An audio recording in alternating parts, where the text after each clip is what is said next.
Bueno, como os decía en principio, si alguien no tiene ninguna duda con respecto a lo que hemos visto hasta este momento, vamos a pasar al capítulo 2. Aquí ya vamos a entrar un poquito más en detalle con respecto a lo que la FDA os exige que desarrolléis e implantéis en vuestras empresas, ¿vale? Así que ellos llaman, pues, reseñas acerca del plan de inocuidad alimentario para establecer controles preventivos para alimentos de consumo humano, porque el consumo animal está gestionado con otra regulación paralela a la que os estoy contando en estos momentos, ¿vale? Entonces, en este módulo específicamente lo que vamos a ver es las ventajas de usar un plan de inocuidad basado en HRPC, no en APPCC, sino en un plan de inocuidad actual y moderno. ¿En qué principios se basa este plan de inocuidad alimentario y cuál va a ser la hoja de ruta o lo que es la columna vertebral que conforma documentalmente nuestro plan que tenemos que desarrollar para FDA, ¿vale? Con, digamos, un poquito más de detalle con respecto a lo que hemos visto antes en el capítulo 1. Entonces, aquí os aparece una serie de definiciones y estas definiciones las tenéis siempre en vuestro manual. Es verdad que aparece no como transparencia, sino que aparece a uno de los lados de las hojas que tenéis en el manual en cuadritos, ¿vale? Pero el plan de inocuidad alimentario realmente, lo que vais a tener que desarrollar, se puede definir como todo el conjunto de documentos escritos en los que se va a basar la inocuidad alimentaria de vuestros productos fabricados y exportados y requieren incorporar análisis de peligros, controles preventivos del tipo que sea, procesos, saneamiento, alérgenos o cadena de suministro, plan de retiro como sexto elemento básico del plan y todo eso complementado con los 4 procedimientos de implantación necesarios, el de validación, monitoreo, verificación y acciones correctivas. Eso es lo que documentalmente tendréis que desarrollar en la fábrica. Cuando ya la documentación se lleva a la práctica, se implementa y funciona, es cuando entonces ya podemos hablar de tener un sistema de inocuidad alimentario. Hasta que no se lleva a la práctica, no se cuenta más que con un plan, no se dispone de sistema, ¿vale? Fijaos que aquí os presento un poquito a la parte izquierda, qué es lo que legalmente tenéis que desarrollar, lo que os he comentado antes, los elementos básicos y los procedimientos de implantación, pero la FDA también nos dice que es conveniente, muy recomendable, que también previo al desarrollo de los elementos básicos y los procedimientos de implantación, desarrolléis una documentación que os va a ayudar a hacer los documentos legales con mayor garantía y mucho mejor o completos, ¿vale? Esto que veis aquí como conveniente, para nosotros, los europeos, es obligatorio legalmente, no es optativo. No es algo que podamos hacer o no en función de nuestro tiempo, si queremos hacerlo por nuestro interés, no. El formar, digamos, un equipo de inocuidad, el describir los productos con una información específica dentro de las fichas de producto, elaborar diagramas de flujo, ellos llaman flujograma, son diagramas de flujo, y describir los procesos de cada una de las etapas que están descritas en el diagrama de flujo, así como su verificación posterior. Esto, insisto, son las 5 primeras etapas de una PPCC según se establece a nivel legal o al menos establece en el Códex. El Códex Alimentarius que rige, evidentemente, el cómo hacer una PPCC y la legislación europea se basa en esa información del Códex. Fijaos que si uno realmente desarrolla planes de inocuidad basado en controles preventivos y lo hacéis bien, de forma rigurosa, científico-técnica, vais a evitar repetición de brotes que se han producido históricamente. Porque recordad que os dije que los diferentes controles preventivos surgen tras el análisis de causa raíz que hace ese comité técnico creado por Barack Obama en referencia a lo que había pasado no solo en Estados Unidos, en otras partes del mundo. Si, por ejemplo, se fija uno en lo que pasó con PCA, con Pinus Corporation of America, una empresa, evidentemente, que, bueno, pues que saca al mercado pasta de cacahuete contaminada con salmonela, como os conté anteriormente, y lo vende a procesadores que lo utilizan como materia prima, pues bueno, repercutiendo de una forma tan dramática y exagerada en la salud de los consumidores, provocando muertes, etcétera, etcétera. Cuando uno investiga aquello, se da cuenta que el procesado que se ha realizado de la pasta de cacahuete no garantiza la inocuidad de la salmonela presente en la pasta de cacahuete, ni tampoco los clientes que compraban esa materia prima al fabricante de la pasta, pues tenían un buen control de verificación y homologación de proveedores que les asegurase que les vendía todo como correspondía de forma inocua. Se fiaban de lo que el proveedor les mandaba y no tenían un buen control analítico que de alguna forma en cada recepción se exigiese cierta documentación o que internamente se estableciesen ciertos controles que garantizasen que la materia prima que se suministraba y que bibliográficamente se asocia a salmonela no la tenía, ¿vale? Aquí fallaron ciertas cosas importantes en referencia a controles preventivos no bien diseñados y no bien aplicados. Si uno se fija, por ejemplo, en el caso de botulismo que hubo en 1989 en Inglaterra, pues también lo utilizó el comité técnico, pues observa que realmente lo mismo, algo muy parecido. El procesado que se hacía para eliminar, evidentemente, el Clostridium botulinum y su espora, bueno, pues al torrefactar las avellanas, así como también luego el propio procesador que no controlaba el pH del producto, en este caso el yogur, de manera que no pudiese germinar la espora y producir, por tanto, toxina botulínica, pues eso provocó que hubiese un fallecido y bastantes casos de personas afectadas con el revuelo sanitario que eso provocó en aquella época entonces, ¿vale? Y luego un verdadero problema que tenemos en la actualidad y que además esto, por desgracia, no estamos consiguiendo reducirlo, que son las alertas que se producen día tras día referente a productos que salen al mercado sin la información adecuada y específica de los alérgenos que deberían tener los productos que, bueno, pues que salen al mercado, como os decía antes, es decir, productos donde no está reflejado el alérgeno que contiene o no tiene las trazas indicadas como debería tenerlas, o la información de la etiqueta es errónea, o es una etiqueta que no le corresponde al producto. Os puedo asegurar que no hay ninguna fábrica que no haya tenido errores de etiquetado nunca. Todas las empresas de alimentación en su historia han tenido no una, sino varias veces errores de etiquetado en las que en la gran mayoría de los casos lo detectan y el producto no sale al mercado, pero en alguna ocasión se escapa, ¿vale? Esto está provocando en la actualidad en torno al 50% de retiradas de productos del mercado. Ya os enseñaré en el capítulo 7 cómo apuntaros a la fuente de información de recalls que tiene la FDA, donde vais a poder recibir notificaciones de retiradas que son súper interesantes para los PC Quiz, porque si tiene alguna que ver con vuestro sector, como os dije antes, tomar nota para que no os pase, ¿vale? Entonces es fundamental que esto, si se hace bien en cuanto al plan de inocuidad, no se vuelva a repetir.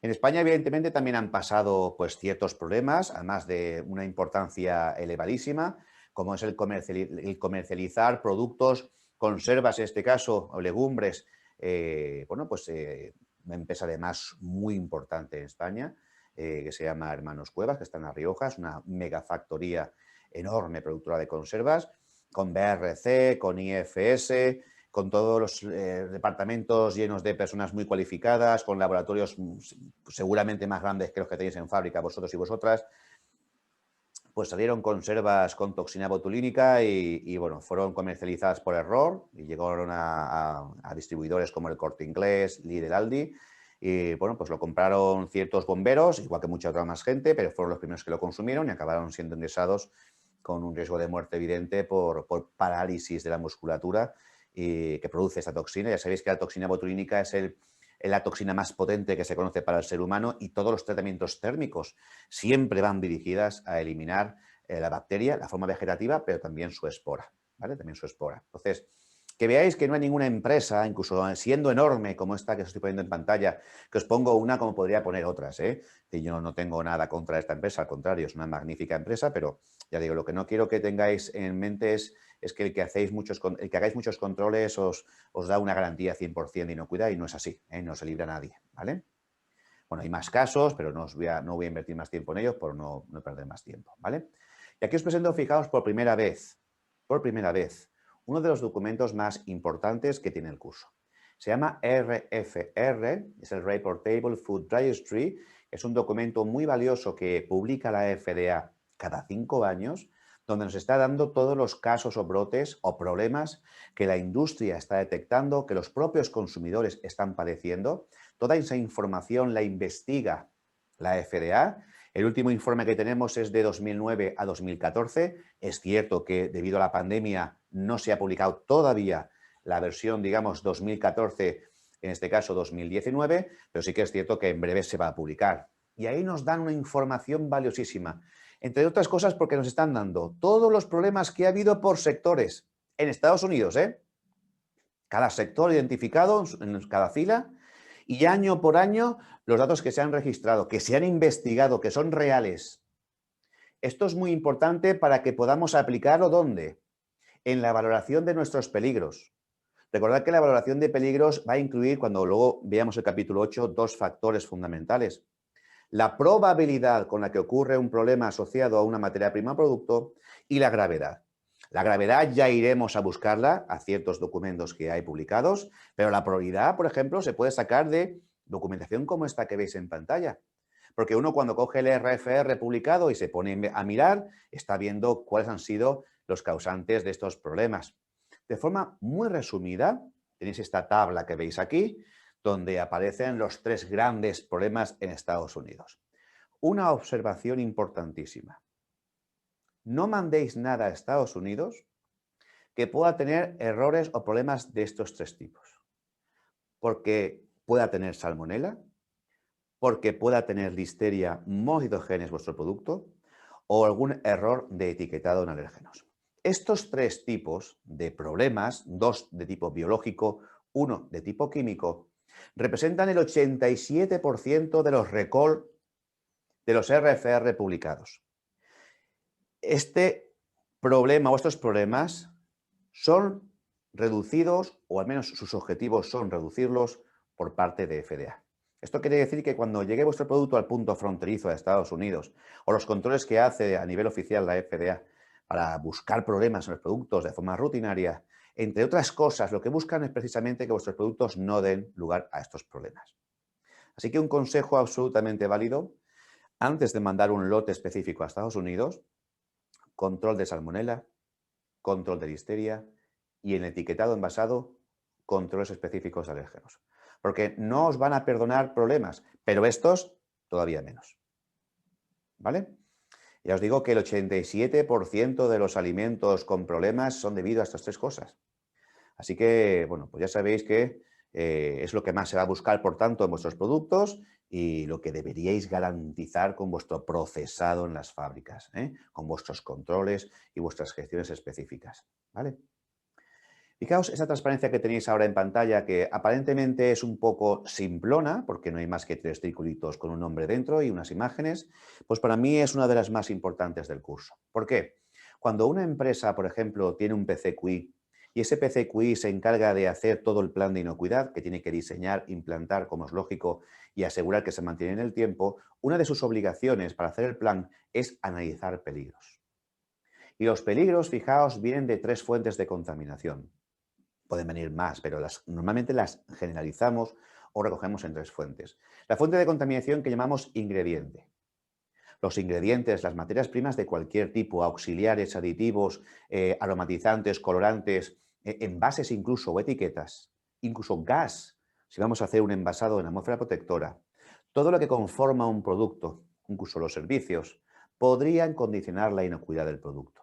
Así que la fuente de contaminación ambiente siempre tenéis que pararos y analizarlo con detalle para ver qué peligros físicos, químicos o biológicos os pueden transmitir. Si tenemos o miramos la segunda fuente de contaminación, que esta es también muy importante, estamos hablando de cómo de limpia o de sucia está la línea, qué tipo de elementos quebradizos tenéis, qué problemas de plagas podríais tener, cómo gestionáis los residuos, qué mantenimiento hacéis, etcétera. Es decir, que el ambiente de trabajo también puede aportar peligros de diferente naturaleza y uno que es fundamental que no se os puede olvidar nunca. El peligro de recontaminación de un producto previo al envasado. Es decir, las líneas que están desde la etapa de proceso que elimina un peligro hasta el envasado a nivel ambiental para ciertos productos en ciertos sectores, es prioritario que lo controléis. Veréis que una de las gestiones que se os va a exigir legalmente es lo que denominamos un plan de monitoreo ambiental. Porque ambientalmente las condiciones no son estériles, como ya es lógico entender, y en el ambiente hay microorganismos. Puede haber microorganismos patógenos, del tipo, digamos, bacteriano, también puede haber hongos, levaduras, etc. Así que el ambiente de trabajo es una fuente de contaminación donde, insisto, nunca os olvidéis de la potencial recontaminación de un producto cuando ya se ha tratado para eliminar lo que pudiese tener. Y luego tenemos a la fuente de contaminación personas. ¿Quiénes son? Pues nuestros compañeros y compañeras, pero no son los únicos, ¿eh? No son los únicos que trabajan en producción o que trabajan, por ejemplo, en envasado. Personas como laboratorio que entra a la fábrica, a la zona de producción para coger muestras, responsables de investigación y desarrollo que se meten a la fábrica, visitas comerciales que a veces también introducís a fábrica, auditores o auditoras que también nos hacen visitas, cualquier persona que mete un pie en fábrica puede ser una fuente de contaminación de peligros físicos, químicos o biológicos, con lo cual tenéis siempre también que tenerlas en cuenta cuando analicéis peligros y lo veamos en el capítulo 8. ¿Vale? Esto es muy importante porque si estáis fijando, os estoy hablando de un análisis de peligros que va a ser multiparamétrico. Deberá diferenciar la fuente de contaminación y deberá diferenciar también, como es lógico, el tipo de peligro, si es físico, si es químico o si es biológico. O también peligro EMA, como luego veremos en el capítulo 5. ¿Vale? Muy importante esta imagen, es fundamental, ¿vale? Porque muchas veces cuando hacéis análisis de peligros no tenéis en cuenta estas tres fuentes. ¿Cuántas empresas están haciendo análisis de peligros, por ejemplo, en una zona de producción y no contemplan a las personas que están allí trabajando? Si las contemplaseis, pensaríais un poquito más en parásitos, pensaríais un poquito más en virus que los seres humanos podemos transmitir, aparte de las salmonelas que siempre ponéis, o los estafilococcus aureus que siempre ponéis, o en algunos casos incluso a E. coli patógenas que también incluís, ¿vale? Pero en las zonas donde el producto está accesible, está vulnerable, está desprotegido, si hay seres humanos trabajando allí, si hay condiciones ambientales que le pueden aportar contaminación, considerarlas siempre. Si no, no haréis un análisis de peligros que sea completo. Será incompleto y con lo cual no daréis garantía muy baja, acercándose al cero respecto a lo que tenéis que asegurar para Estados Unidos. Bueno, esta sistemática que estáis viendo en pantalla es la misma que os he puesto hace un ratito cuando hemos visto en el capítulo 1. Lo único que me interesa recalcar aquí es que todo lo que hagáis dentro de un plan de inocuidad alimentario requiere actualización siempre y cuando alguna de las etapas que forman parte de la sistemática del HRPC se actualice. Os pongo un ejemplo. Fijaos, para análisis de peligros, que es una de las etapas, es un elemento básico del plan, si os acordáis, antes hemos hablado que había algunas etapas preliminares que ayudan a hacer una buena gestión de análisis de peligros. Por ejemplo, hacer un diagrama de flujo. En un diagrama de flujo vamos a poner todas las etapas por las que pasa un alimento desde que es materia prima hasta que acaba siendo un producto final y digamos, se expide. ¿Vale? Si yo actualizo un diagrama de flujo porque meto una etapa nueva, porque pongo una recirculación que no había indicado, por el motivo que sea, automáticamente si me cambia la versión del diagrama de flujo, el resto de etapas, porque es una sistemática que va de una etapa a la siguiente, de esta a la otra, de esta a la otra, necesita ser revisado. No deis por hecho que no ha cambiado nada cuando se cambia una etapa anterior. Tiene que ser revisado necesariamente porque sois los responsables legales de lo que ocurra. Entonces, a partir de ahora yo enviaría con más detalle cualquier cosita de estas etapas que me cambie. Yo tengo que ponerme allí y revisar si eso ha podido producir una modificación de las garantías que estaba dando hasta ese momento con el cambio producido. Insisto, sistemática implica un paso después del otro y si cambio una etapa, todas las que vienen en la sistemática después tienen que ser revisadas, ¿vale? Dentro de lo que es el plan de inocuidad alimentario que vais a tener que desarrollar para Estados Unidos, fijaos que tenemos que definir lo que se llama el alcance. ¿Y qué es el alcance? El alcance es el tipo de producto que se va a exportar. Pues hay empresas que tienen, por ejemplo, 100 tipos de referencias diferentes, 100 productos que fabrica. ¿Cuántos exportan? 2. Entonces, ¿cuál va a ser el alcance del plan? Solo esos 2. No hace falta que tengáis en el alcance los 100 alimentos que producís diferentes. Solo los que vais a exportar son los únicos que deben cumplir con legislación de Estados Unidos. El resto no, ¿vale? Así que fijaos que tenéis que indicar de alguna forma la gama de productos que vais a exportar, con los procesos que se utilizan para poder elaborarlos y, por tanto, dar ciertas garantías, indicando en qué etapa de la cadena alimentaria se encuentra vuestro producto. Es decir, es un producto que va destinado al consumidor directamente, no va a llevar ningún tipo de procesado, O al contrario, puede ser un producto que otra empresa en Estados Unidos lo va a utilizar como materia prima. Esto es fundamental porque las garantías de inocuidad que tendréis que dar no son necesariamente las mismas. Cuando un producto sale para que el consumidor lo ingiera, ahí las garantías son máximas, pero en el caso de que sea destinado para un procesador, podemos justificar ciertas gestiones y podemos hacerlo de otra forma diferente, ¿vale? Sí que es verdad también que dentro de ese plan de inocuidad no se os puede nunca jamás olvidar que los diferentes tipos de peligros que tenéis que analizar durante todo lo que es ese análisis que hay que hacer debe incluir los peligros físicos, químicos, biológicos. Fijaos el que habla aquí entre paréntesis. Este es un peligro muy específico que la FDA lo ha incluido como químico, pero que está ganando mucha importancia con los años, ¿eh? El peligro radioactivo, los radionucleótidos, bueno, que hace 4 o 5 años no tenía nadie en ninguna PPCC europeo o en cualquier parte del mundo. Pero hoy en día sabemos que, por ejemplo, el agua es una gran fuente de aporte de radionucleótidos. Hoy en día sabemos que nos llegan materias primas de muchas partes del mundo, porque vivimos en un mundo globalizado, y nos traen también elementos radioactivos. Incluso se ha detectado, como veréis en el capítulo 5, hasta en los envases, ¿vale? Entonces, todo esto tenemos también que empezar a controlarlo muy bien, analizarlo con criterio técnico y luego también lo que llamamos los peligros EMAS, los motivados económicamente. Que el peligro EMA no es más que la causa por la que acaba llegando, no es un tipo específico de peligro. Los peligros son físicos, químicos o biológicos. No hay más. Hay gente que lo que hace es que dentro de los químicos separa los alérgenos o también se separa los radionucleótidos, pero en definitiva son químicos.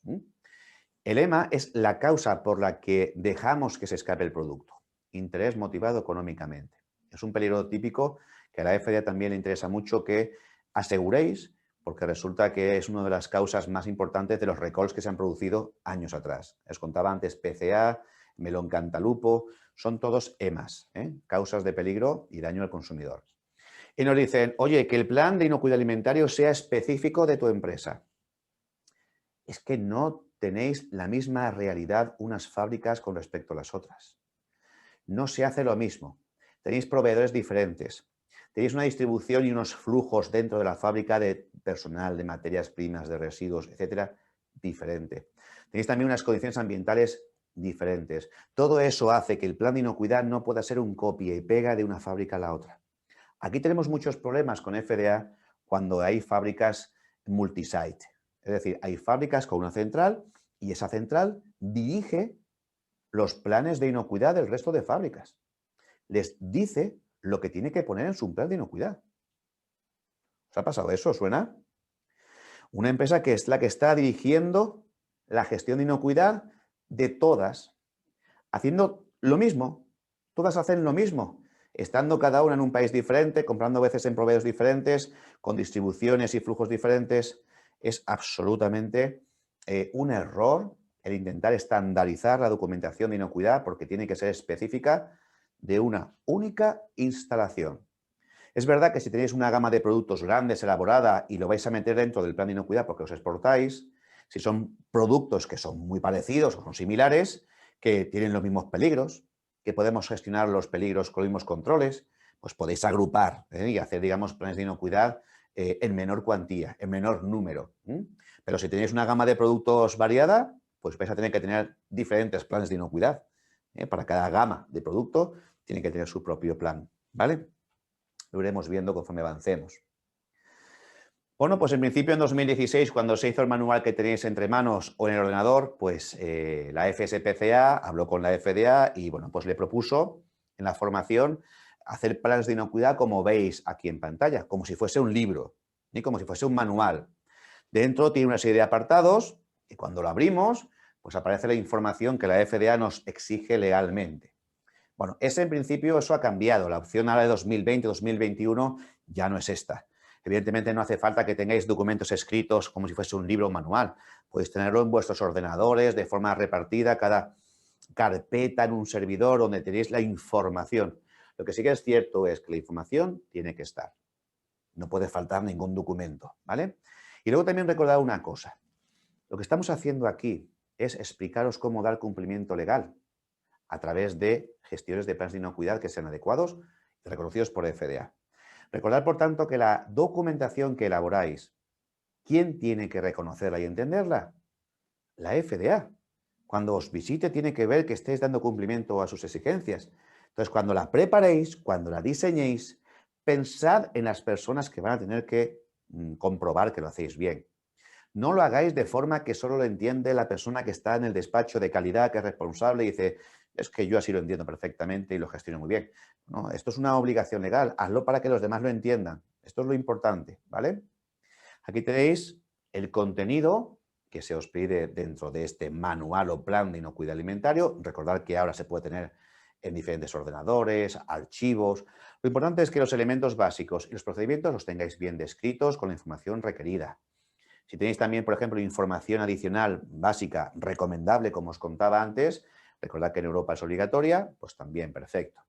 Pero tenéis que tener apartados para cada uno de ellos, ¿veis? Análisis de peligros, controles preventivos, plan de retiro y procedimientos de implantación.